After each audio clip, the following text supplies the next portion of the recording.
Welcome to the Metal Gods Cloudcast. I'm joined by Michael Schenker. How are you doing? I'm good, thank you. How are you? Fantastic. It's great to be speaking to you. The new album, Bridge the Gap, is out soon. I've just been listening to it. I must say it's absolutely fantastic. Oh, thank you very much.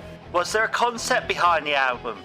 Well, I had the name Bridge the Gap before the album started, before I even actually started writing.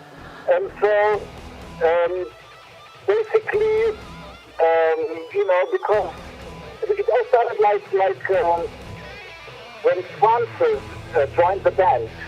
After Pete Way wasn't doing so well, we had to start our European tour, and I asked Herman to ask Francis if he would be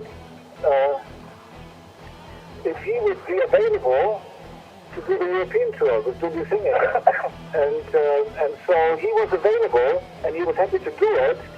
And so we started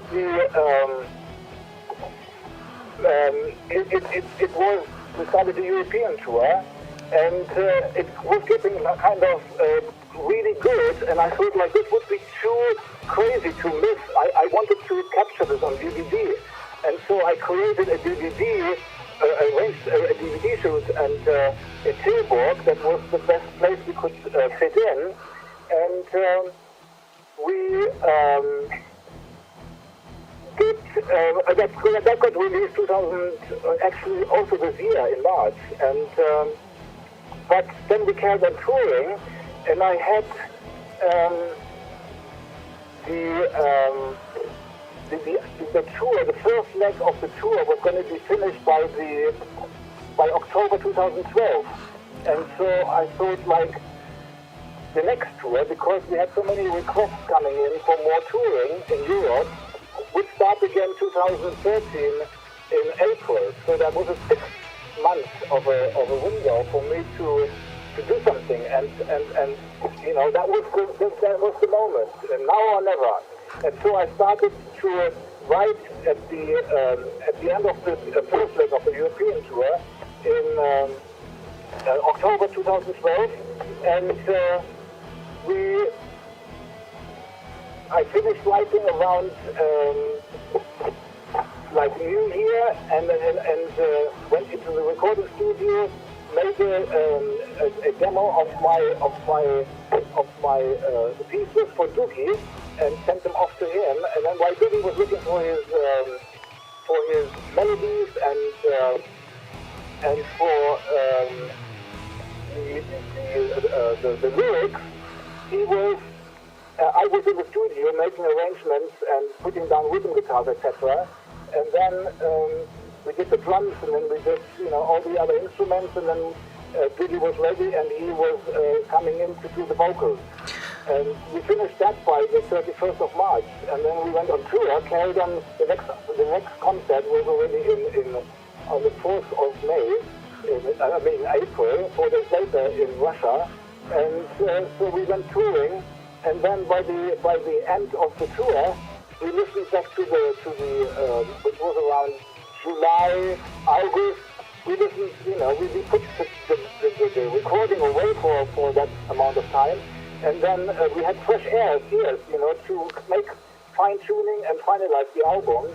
And we added some stuff to it, and, remixed it and remastered it, and it turned out really good. So that was basically, all I said to Doogie was, as an inspiration, bridge the gap and think melodic. But in general, the idea was, it's a very energetic situation it was, because we did the Left Right album. That was the last thing we did together, and here we are, sitting in the studio together and making the next record, as if nothing ever happened in between. So like, Bridge the Gap was more based on bridging the Left Right with a now, and then also, we have some.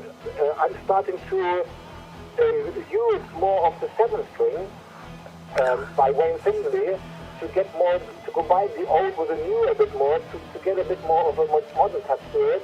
And then I was thinking also fast, heavy, melodic and a little bit of darkness, a bit of drama, and to keep it a healthy, make it a healthy balance of sounds and songs and moods and stuff like that.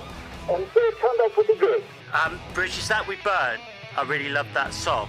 Does that tie in with the title of the album? Yeah, I guess that was one of the songs that were, when I said to him, Bridge the Gap, that was one of the songs where he used actually Bridge the Gap, because, you know, there's also, we are in a Bridge the Gap era right now, the world itself, you know, there's a lot of stuff that's happening, like poverty and stuff like that is not necessary, you know. I think we're not in the Stone Age anymore, we're beyond that, and so I think, you know, if you look at the TV and the news and stuff, like, people are, you know, really, you know,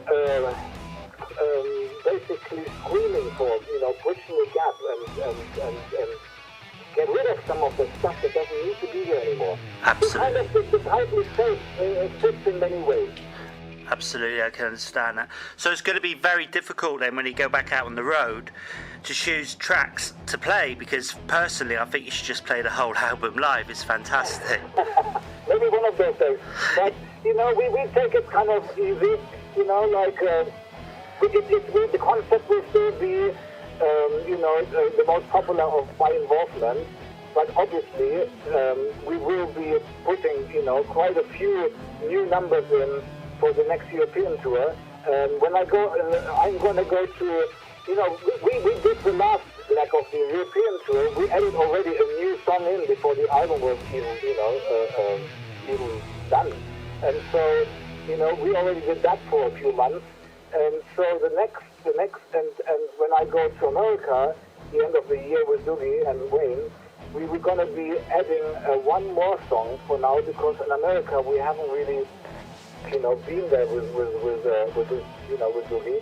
And so, and then by the time and then when we play Japan, because Japan also hasn't really yet seen the lineup that we did in Europe, so they will be presented with that lineup, with that set list more or less.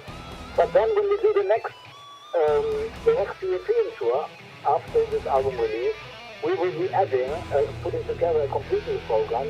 The American program will be different too than the one to the European one and the one to the Japanese one. But there's lots of songs that, you know, sometimes people say, why didn't you play this, why didn't you play this? So we have a lot of songs that we can, you know, swap around and change the stuff. But we're definitely going to be doing, you know, at least like three new numbers, 3 to 4 new numbers on the next tour. Oh, that sounds absolutely excellent. I've just realised you're going to be doing a VIP package as well. Could you tell us a little bit about that with the solo? Yeah, it's basically like, you know, people can come to the soundcheck, you know, for an hour, and then we meet with them and sign autographs, and they can take pictures, and then that's that. Right, okay, but I meant actually the album that you released back in... I actually meant the 14-track demo that you wrote. Oh, you mean like the special editions and stuff? Well, yeah, sorry. It's an acoustic thing. You know, the Vegan Acoustic, they decided to put out a vinyl, and they put out a deluxe edition. The deluxe edition has an additional song on it, where John Dawkins is singing a song called Space, which is an acoustic song, and then the vinyl has got, you know, it's a special thing about vinyl, it's, you know, the analog sound, and there's one less song on it because it couldn't fit all of them. And then on the normal CD is 13 songs that are just the band as it is, for the people who don't want to be confused with anything else. So okay. That's what In Acoustic came up with. That's brilliant. So the band Temple of Rock has ended up becoming an all-star band. Was that planned in the beginning? Everything, you know, is like step by step. I never, you know, when I went into the studio with Michael Schenker Temple of Rock, 2011 I think it was, and it was time for me to make another record after Image of Beauty, Gary Barden went to Thailand, and so I thought like I want to make a new album. And I started writing. I went to a recording studio to record a demo. At the same time, I was I was jamming with Pete Way and Herman Rader, and we were doing like preparing for a live project. You know, playing lots of strings in the night, chords and stuff, etc., etc. All the songs of my involvement. And then I went into the demo studio and put down some tracks. And when I came back, and I actually, when I was in the studio, I asked Michael Frost to help me out with the guide vocals, and he did. And I said, well, you can sing. Why don't you do the album? So that's how that started. And then Michael Frost started doing the vocals, and then I came back to the UK, and I played it to Herman and to Pete Way, and they wanted to do the rhythm section, and so I had the band together, and then we did the Temple of Rock album, which was the 2000 Mike Schenker Temple of Rock album. That was the beginning of Temple of Rock. And then we also had Michael Shatner doing the speaking on the album. Like Michael first did like some kind of an intro, which I really liked, and I said, like, I wish we had a famous actor with a big voice, you know, speaking the words on that.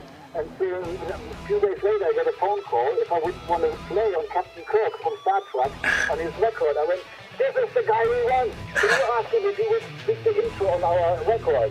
And he said yes, and I played on his record. And so we finished that record. I invited a lot of guest musicians. That was the next step.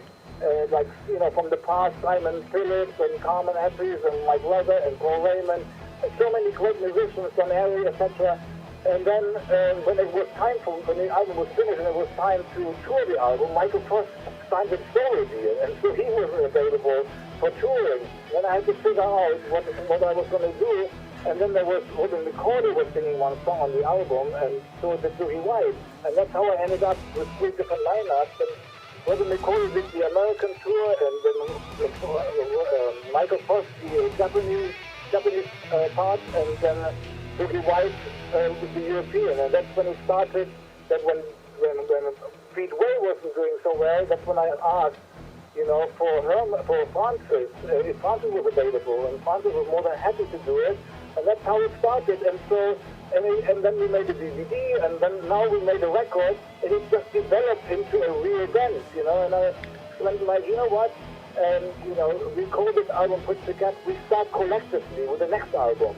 You know, so we use the Michael Schenker platform to be able to create, set up, you know, to make Temple of Rock its own identity and make it a group thing, you know. And so the next album we're going to do, you know, we have to find a manager who's going to manage this thing, because I cannot manage, you know, I cannot deal with Francis and Herman and Ziggy and all these guys in the band by myself and with my representatives. So we need a manager, and who also shops the band and gets them a record deal, etc., etc.